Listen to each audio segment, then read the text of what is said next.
Bedankt, beste mensen, voor jullie komst. Ik wil jullie graag meenemen in een verhaal. Natuurlijk de lezing Dansen op de Mijnen. Maar ik wil het graag hebben over de sluiting van de mijnen als groot voorbeeld voor hoe het weer moet. Veel Limburgers voelen een zekere nostalgie naar de tijd van de mijnen. De tijd van de koempels, de sterke sociale cohesie, royale giften en het verenigingsleven en laten we eerlijk zijn, mede daardoor ook een levendige en zeer gezellige feestcultuur. Ik weet nog van gezinnen in mijn jeugd in Limburg waar niet op de PvdA mocht worden gestemd. En dat was omdat Den Uyl degene was die de mijnen sloot.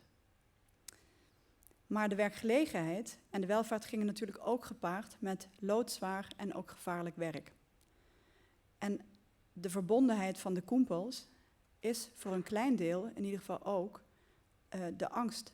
De angst voor de instorting ondergronds en angst bindt mensen.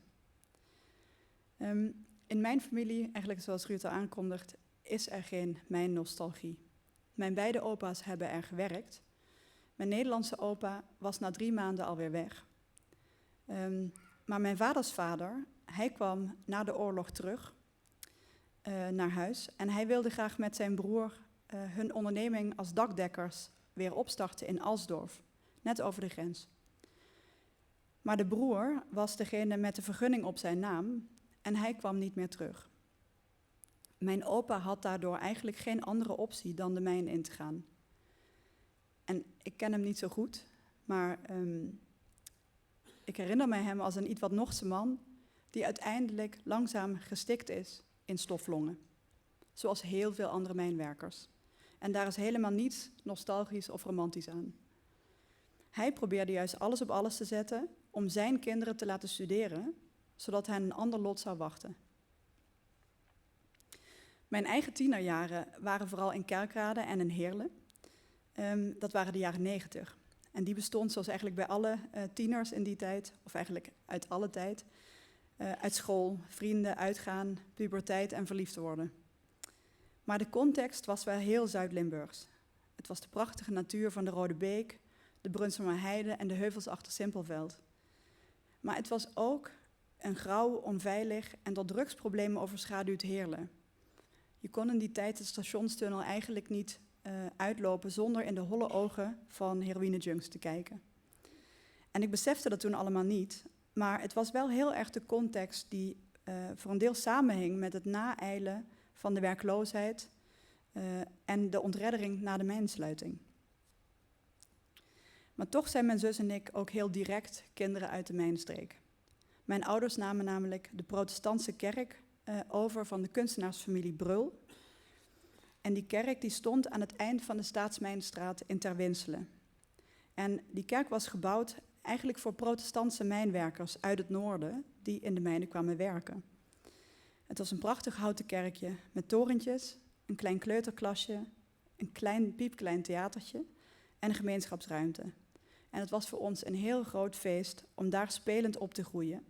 Met ouders die heel laissez-faire waren en die het gewoon super gezellig vonden dat er 20 kinderen uit school in onze reusachtige en grote wilde tuin kwamen spelen. Nu zijn we 40 jaar later. Ik sta hier in de Schouwburg van Heerlen en ik ben te gast voor de transitielezing Dansen op de Mijnen. Dat is een grote eer en ook een grote verantwoordelijkheid. En ik ga proberen om u ervan te overtuigen dat Limburg, wanneer het zijn geschiedenis echt kent, omarmt en met een open houding analyseert, dat we de rest van Nederland, maar ook de rest van de wereld, iets te vertellen hebben. We hebben iets te vertellen over hoe dat gaat, zo'n hele grote transitie. Waar moet je extra steun bieden na het uitfaseren van een oude industrie? Maar vooral, hoe kan de fossiele economie van onze tijd ook weer versneld worden uitgefaseerd? De sluiting van de mijnen als groot voorbeeld van hoe het eigenlijk weer moet. Dat is misschien even wennen. We kijken vaak juist met nostalgie, of eigenlijk met verdrietige gevoelens terug op die sluiting. Maar het is ook een voorbeeld. En ik denk dat de wereld op dat eerlijke verhaal wacht. En laten we wel zijn, het is ook niet alleen Limburg, of niet alleen de wereld, moet ik zeggen, die hier doorheen moet door die transitie, maar ook Limburg zelf natuurlijk. Ik denk te kunnen laten zien dat Limburg op een aantal punten betere kaarten heeft voor de transitie dan andere delen van Nederland. En tenslotte is het ook belangrijk dat Limburg zelf zich gaat voorbereiden op de fysieke gevolgen van warmer en extremer weer. En hoe dat eruit kan zien, daar wil ik wat plaatjes van laten zien. Maar goed, jullie weten het eigenlijk ook allemaal zelf, want het staat in het Limburgse geheugen gegrift sinds de zomer van 2021. Sinds ik Limburg verliet in 1996 ben ik gaan studeren, gaan promoveren en gaan werken in de Randstad als econoom en socioloog. En de laatste jaren verdiep ik mij in klimaateconomie. Waar het over gaat? Het gaat over de economische gevolgen van stijgende temperaturen en de toename van extreem weer. Maar het gaat ook over de kosten en de baten van het reduceren van die CO2-uitstoot om diezelfde opwarming juist te voorkomen. En tot nu toe, als ik dan kijk van wat heb ik nu eigenlijk geleerd daarvan, dan denk ik dat het gaat neerkomen, tenminste met de grootste kans gaat neerkomen, want het is heel onzeker, dat we in Nederland en in Europa waarschijnlijk een donkergroen eiland gaan worden in een vrij bruine wereld. Dat betekent dat we de transitie naar netto nul in 2050 gaan halen, maar met moeite, met sociale onrust, met de kosten die daarmee gepaard gaan. En dat we dan in 2050 de voordelen hebben van schone lucht en dat we die heel erg verdiend hebben. Maar terwijl er bij ons dan geen dieselauto's meer rijden, geen benzineauto's, er geen kerosinevluchten meer vertrekken en we onze huizen verwarmen met zon en wind of met gebruik van een batterij die dan hopelijk in een Europese CO2-neutrale fabriek is geproduceerd. Terwijl we dat allemaal doen, dan zal de wereld waarschijnlijk wel opwarmen tot mogelijk zo'n 3 graden warmer dan in 1900. Nu hoor ik u misschien denken, een paar graden warmer, hoe erg is dat nou? Nou, inderdaad, een paar graden warmer is voor Nederland eigenlijk helemaal niet zo onprettig. Niet voor ons gevoel, maar ook niet voor de economie. Want onze gemiddelde jaartemperatuur in Nederland is 11,4 graden. Nou, en stel dat wordt dan 14,4 graden.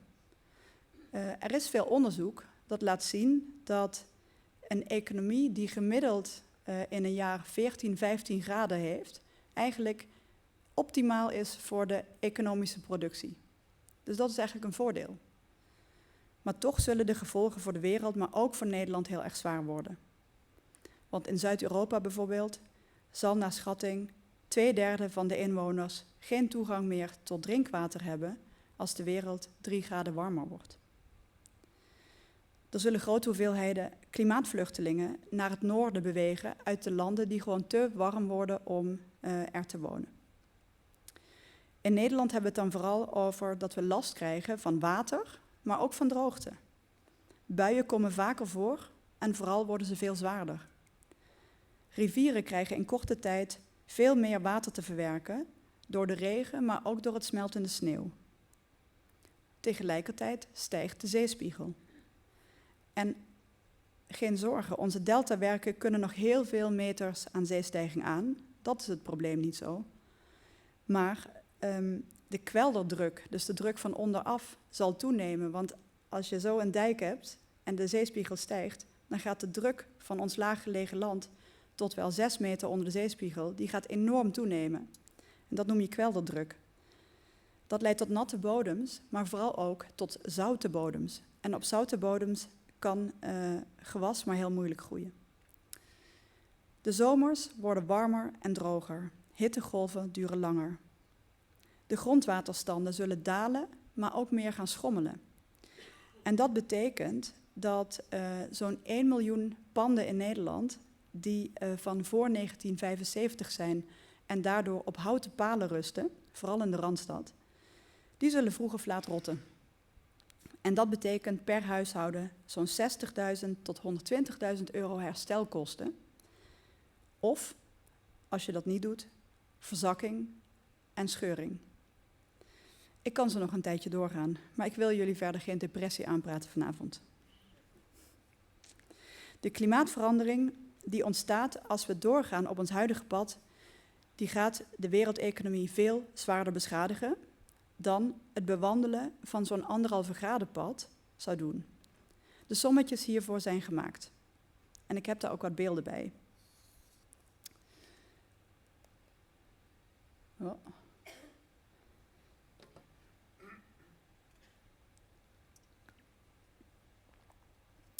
Wat we hier zien is eigenlijk een plaatje dat komt van het wereldwijde netwerk van centrale banken. En die hebben scenario's gemaakt voor het jaar 2030, 2050 en 2100. En ik wil het even hebben over die 3 balkjes waar het vierkant omheen staat. Dit is wat er naar schatting met de wereldeconomie gebeurt als we doorgaan op het huidige pad. Dus eigenlijk gewoon doorgaan zoals nu. In 2030, dat is al over een paar jaar, dan hebben we het over zo'n 3% minder 3% BBP-krimp. Ter vergelijking, de wereldwijde pandemie in 2020 leidde tot een wereldwijde BBP-krimp van 3%. Dus hier hebben we het over. Maar in 2050 hebben we het al over zo'n 7,5 à 8% BBP-krimp. Dat is bijna het drievoudige. In 2100 hebben we het over bijna 20% krimp van de wereldwijde economie. Dat moet u even tot u laten doordringen. In dit scenario, waar nu het vierkant omheen staat, maken we de draai wel. En het linkerplaatje, daar gaan we het niet eens over hebben. Want daar maken we de draai waarbij we eigenlijk ieder jaar gewoon ruim voldoende doen vanaf 2015. En dat is eigenlijk niet meer realistisch. Dat heeft Frans Timmermans overigens, mijn voorganger bij deze lezing, 2 weken geleden nog bevestigd.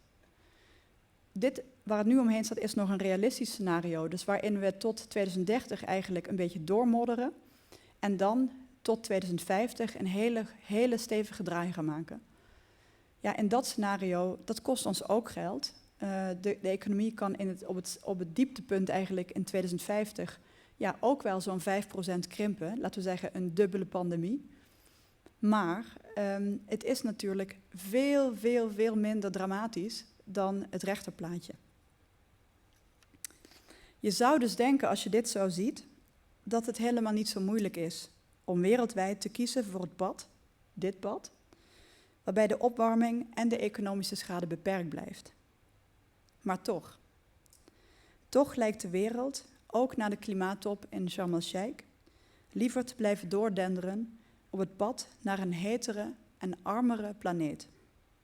Geen enkele samenleving lijkt in staat om de gevestigde orde met al haar belangen vaarwel te zeggen, om de aarde, onszelf en onze economie te redden. Hoe kunnen we die draai toch maken? Hoe kan een samenleving haar bestaande industriële structuur versneld uitfaseren en plaatsmaken voor de nieuwe, schone economie? Met alle bedrijven, alle werknemers en belanghebbenden samen besluiten om de sprong vooruit te maken. Hoe kun je een industrie waaraan een hele maatschappij is opgehangen, vervroegd uitfaseren? Is zoiets al eens eerder gedaan? Misschien op kleinere schaal? Ja, in Limburg. Steeds vaker wordt de enorm snelle afschaling van de Limburgse mijnen gezien als een voorbeeld om van te leren in de aanstaande energietransitie.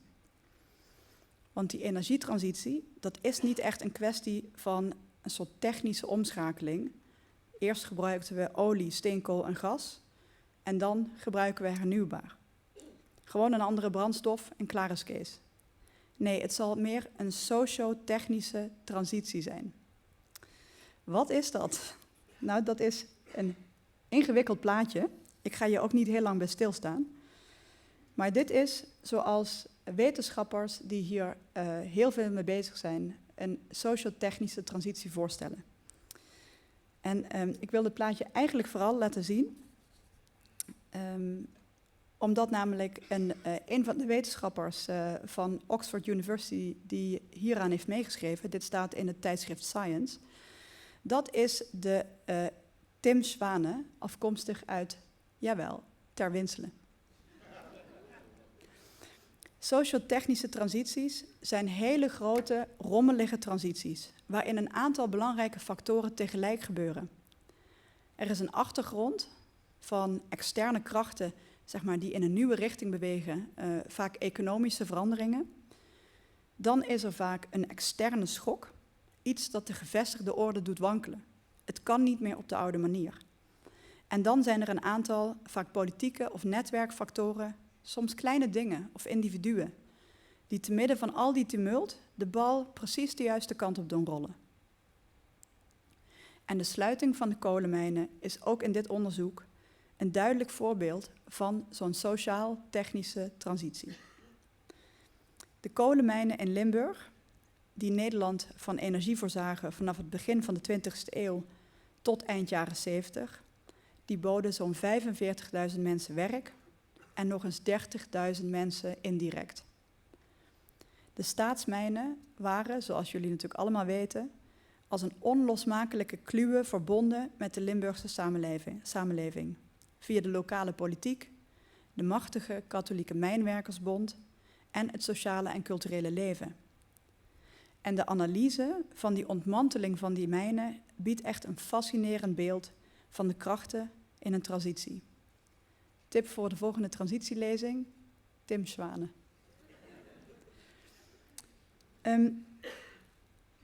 Ik wil graag die 4 onderdelen even induiken. Het eerste is die achtergrond. Eind jaren 50 was eigenlijk al duidelijk in de mijnen dat de overcapaciteit van Europese kolen eraan kwam. En dat zou de prijs van kolen gaan drukken en de winst doen omslaan in een onvermijdelijk verlies. Maar toch was dat niet voldoende voor de omwenteling. Er waren veel grote en kleine andere gebeurtenissen die een rol speelden. Bijvoorbeeld was van groot belang dat de leider van de katholieke mijnwerkersbond, deze man, Frans Dome, dat was een man met visie. Die had begrip en zicht op de Europese energiemarkt en die wist wat er kwam. Hij pleitte voor re-industrialisatie en omscholing in een heel vroeg stadium, al eind jaren 50. En dat deed hij in plaats van te pleiten voor behoud en subsidie voor de mijnen, zoals heel veel vergelijkbare anderen wel hebben gedaan. Hij was zijn tijd ver vooruit. Een ander element wat belangrijk was voor de transitie is de schok. En dat was natuurlijk de vondst in Slochteren van gas. 1959. Dan speelde er economische macht en belangen. Heel relevant bleken dat de economische belangen van de firma DSM, de staatsmijnen, die zag namelijk steeds meer dat zijn kleine chemietak winstgevender werd en dat die winst eigenlijk de koleninkomsten die neergingen, moesten worden gecompenseerd. Er ontstond vrevel in de top van DSM, omdat de chemie-deel van de top, die wilde eigenlijk meer ruimte en de kolenmensen in de top, die wilden dat voorkomen. Maar ook waren er, moet ik zeggen, de belangen van Shell en Esso. Shell en Esso, de oliebedrijven, die gingen samen in de Nederlandse aardoliemaatschappij Gronings gas exploiteren. Want zij zagen al heel snel dat Groningse gas, daar moesten zij als oliebedrijven snel bij zijn, want dat zou de nieuwe grondstof worden. Zij hebben hun actieve invloed aangewend om de kolenmijnen stop te zetten via politieke druk in Den Haag. Dan was er ook het belang van politiek en draagvlak in de maatschappij. En daar was het heel belangrijk dat de meer liberale Andriessen in Den Haag, dat die plaats maakte voor de veel socialere Den Uyl. Hij was natuurlijk van de PvdA en hij was van grote invloed op de bereidheid om grootschalige investeringen te doen in alternatieve werkgelegenheid en in ruime sociale zekerheidsvoorzieningen. En dit laatste was voor de vakbonden weer heel belangrijk om het vertrouwen te krijgen om het oude te durven loslaten en de transitie te laten gebeuren. Ik wil dit niet romantiseren, want we kunnen achteraf natuurlijk zeggen dat het veel te snel ging en dat heel veel alternatieve werkgelegenheid helemaal niet goed aansloot op de vaardigheden en de ambities en het leven van de mijnwerkers. Daar is heel veel misgegaan en daar moeten we van leren. De werkloosheid, de sociale verloedering, dat moet beter. Maar de lessen van Limburg over hoe besluitvorming tot directief ingrijpen in een industriële structuur die nog springlevend is, hoe die tot stand komt, dat kan van grote waarde zijn voor de energietransitie in de komende 30 jaar.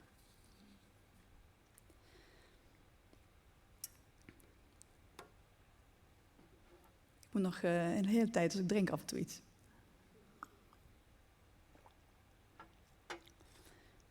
Als we dan vooruit gaan kijken naar die 30 jaar, dan komt er uiteraard ook op de regio Limburg zelf heel veel af. En de vraag is, hoe blijft Limburg weerbaar bij de fysieke gevolgen van een 3 graden warmere wereld, die waarschijnlijk op ons afkomt, los van de vraag of wij zelf de transitie maken. En natuurlijk ook de vraag, hoe draagt Limburg zelf bij aan de transitie? Allereerst de fysieke gevolgen. Wat gaat er veranderen in het weer tussen nu en 2050 in een scenario waarin de wereld 3 graden warmer wordt? Dit scenario, voor de liefhebber, heet het WH 8.5 scenario van het IPCC, dat het Nederlandse KNMI heeft doorvertaald naar Nederland. Heel gedetailleerd. Nou, als eerste gaat het om warmere dagen. Nu bereikt de thermostaat in Nederland in de zomermaanden zo'n 6 tot 9 dagen per jaar de tropische hoogte van meer dan 30 graden. Dat is het plaatje links. In 2050, een plaatje rechts, zal dit naar verwachting tenminste 18 dagen per jaar zijn. Het wordt dus goed heet in de zomer. En die 18 dagen, dat is dus Limburg, die zwarte kleur. Eén gevolg van die hogere temperatuur is wat we noemen hittestress. Hittestress door warme nachten. Terwijl we nu enkele dagen per jaar niet goed slapen, ik zeg het vooral ook vanwege mijn moeder, van de hitte, zal dat in 2050 mogelijk meer dan een maand het geval zijn. En dat is gewoon problematisch. Dit is de hittestress door warme nachtenkaart. Links nu, rechts 2050. En zoals u ziet is het vooral in de steden waar de hittestress toeslaat. Als mensen niet goed slapen, dan zijn ze prikkelbaar en vooral ook veel minder productief. Boven de 25 graden beginnen zelfs kantoormedewerkers hun prestaties sterk af te nemen. Hun productiviteit valt 5 tot 7,5% terug bij elke graad temperatuurstijging. In de landbouw, in de bouw en in fabriekshallen van de maakindustrie is het natuurlijk veel sterker. Daar gaat 2% van de productie verloren bij elke graad temperatuurstijging. Maar als het kwik boven de 37 komt, dan valt de productie in één keer met 60% naar beneden. En dat heeft gevolgen voor de werkgelegenheid en voor het inkomen en voor de stabiliteit. Het wordt naast warmer ook droger. De verandering in het jaarlijke neerslagtekort, dat zie je hier, dat is nu ongeveer 200 mm per jaar. Dus het tekort aan water. Dat kan in 2050 zo'n 300 mm worden. En dit is niet alleen problematisch voor bijvoorbeeld de landbouwsector, maar het kan gek genoeg ook tot wateroverlast leiden. Want op een droge grond wordt het water van een stortbui niet goed opgenomen. Een goed voorbeeld daarvan is Wilnis in 2003. Ik weet niet of u zich dat nog herinnert. Dat is een dorpje vlakbij Utrecht. En dat overstroomde midden in de zomer tijdens een hittegolf. En dat gebeurde omdat de droogte de dijk deed scheuren.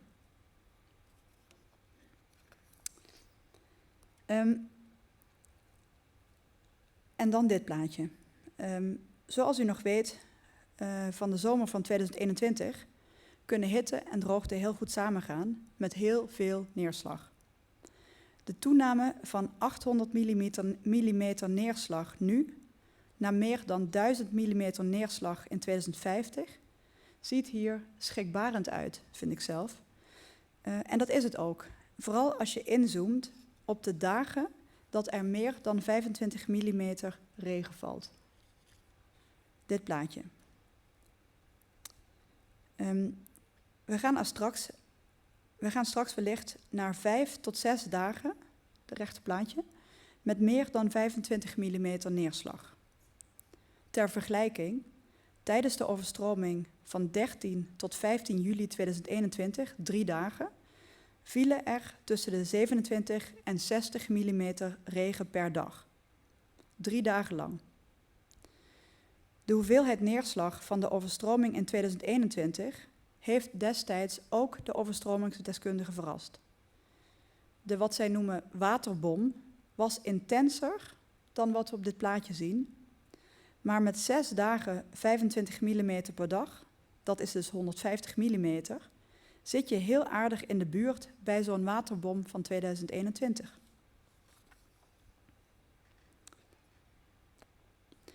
Hoe Limburg weerbaar blijft bij deze extreem weersveranderingen is in principe een vraag voor techneuten. Daar weet ik weinig van.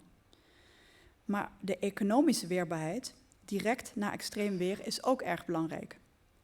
En uit de literatuur komen een paar inzichten die ik graag wil delen, die kunnen helpen om deze schade te beperken. Het eerste is dat bedrijven met minder vaste activa, dus met minder vastgoed en roerende goederen, dat die veel weerbaarder zijn dan bedrijven met veel vaste activa. Bij het vestigingsbeleid zou het dus verstandig zijn om nu al na te denken waar je de meest weerbare, dus de bedrijven met weinig vaste activa, waar je die bedrijven lokaliseert.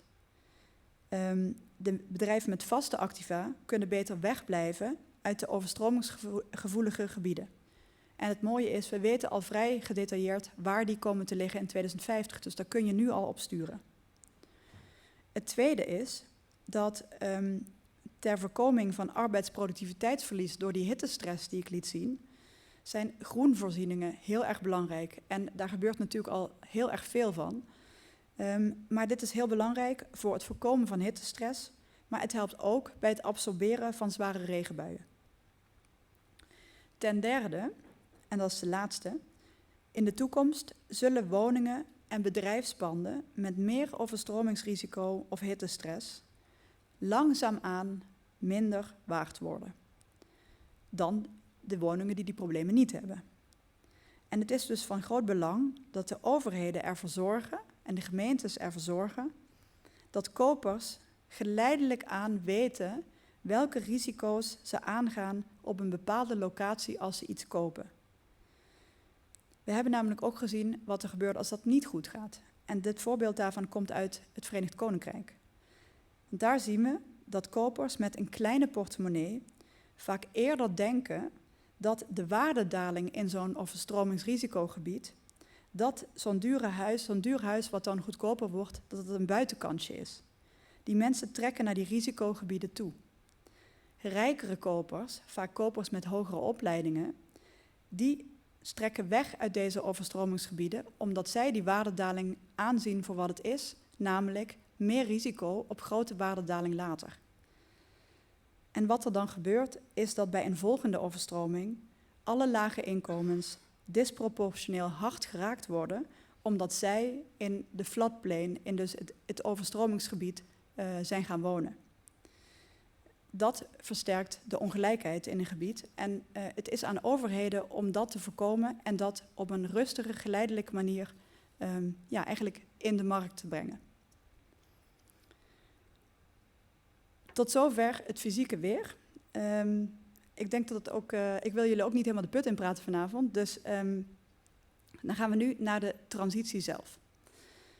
Als we naar de transitie kijken, dan valt eigenlijk op dat de Limburgse kleine verbruikers van energie, dus dat zijn vooral kleine ondernemers en huishoudens, dat die enorm aan de weg timmeren wat betreft het opwekken van zonne-energie. Ik heb hier een plaatje van gemaakt en ik heb de openbare data over het zonvermogen dat wordt opgewekt in Nederland vergeleken in Nederland en Limburg. En dat heb ik gedaan door het uit te rekenen per vierkante kilometer. En dit zijn data uit 2019. Dus met deze energiecrisis zal dit waarschijnlijk veel en veel hoger liggen, alleen die data is er niet. Maar wat we hier zien is eigenlijk heel positief. In ieder geval voor de kleine verbruikers. Per vierkante kilometer wordt er in Limburg zo'n 50 kilowattuur per jaar opgewekt. En in heel Nederland is dat niet veel meer.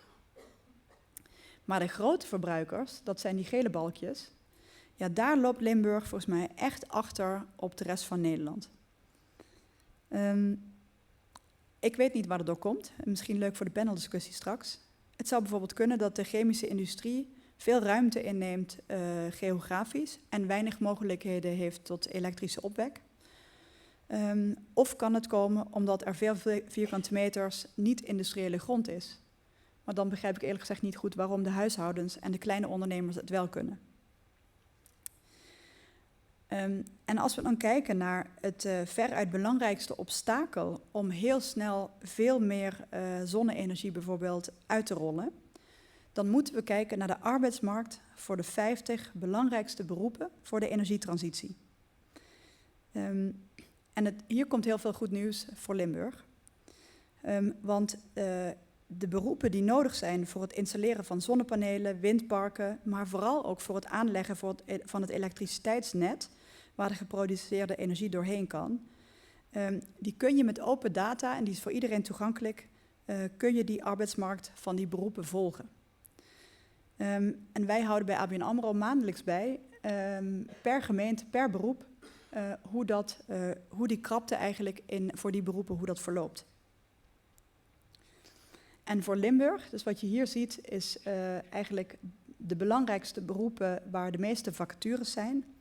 De vacatures zijn de gele balkjes en het aantal werkzoekenden, dat zijn de groene balkjes. En het eerste wat hier opvalt is dat de arbeidsmarkt veel minder krap is in Limburg dan in de rest van Nederland. En dat biedt enorme potentie voor het veel sneller uitrollen van zonne-energie.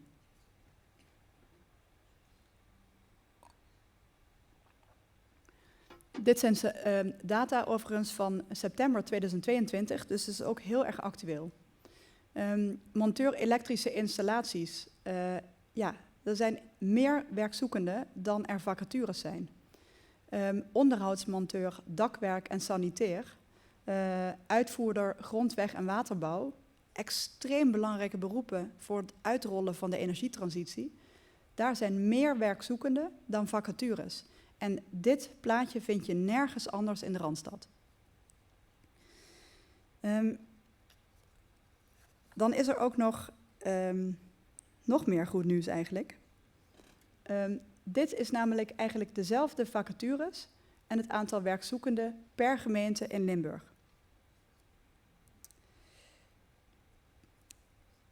Hier zien we dus ook weer voor september 2022 het aantal vacatures in de energietransitieberoepen en het aantal werkzoekenden dat dus actief zoekt op dit moment naar werk in die beroepen. In Landgraaf bijvoorbeeld zijn er meer werkzoekenden dan vacatures. Terwijl in Heerlen er juist het omgekeerde geldt. Ik heb gehoord dat de heer De Beer, werkgelegenheid Heerlen, in deze zaal zit. En ik denk dus dat het een heel goed idee is om bij de borrel even te kijken of uw collega uit de gemeente Landgraaf er ook is. Het mooie van deze data is dat het ongelooflijk precies en actueel is. Per gemeente, maar ook per beroep, zijn de data iedere maand beschikbaar om vraag en aanbod in de energietransitie beter bij elkaar te brengen.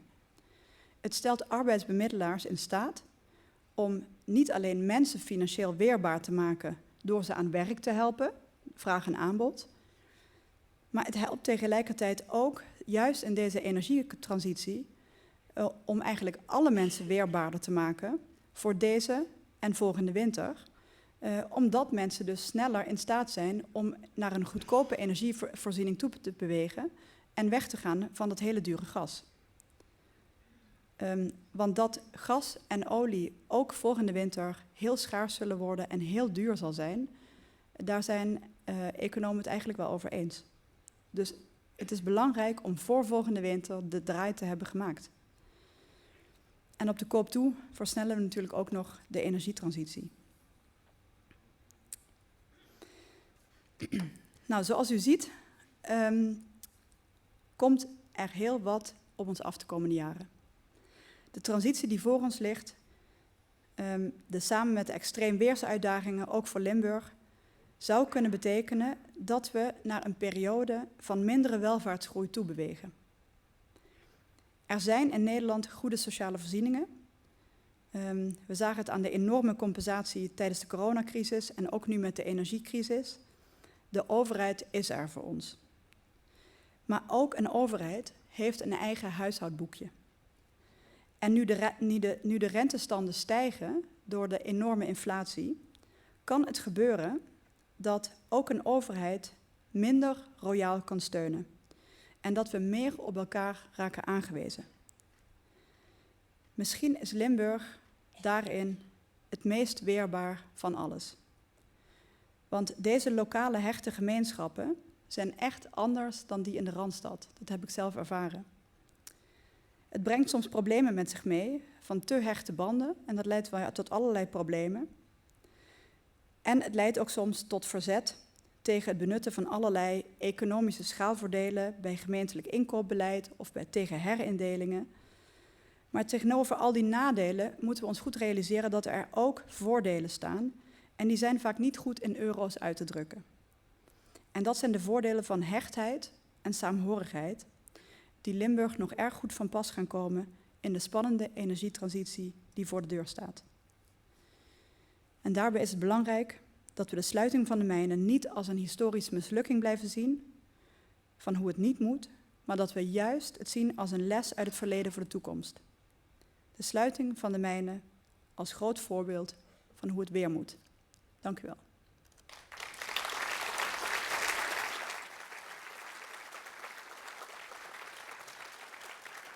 Sandra Flippen, dankjewel Sandra.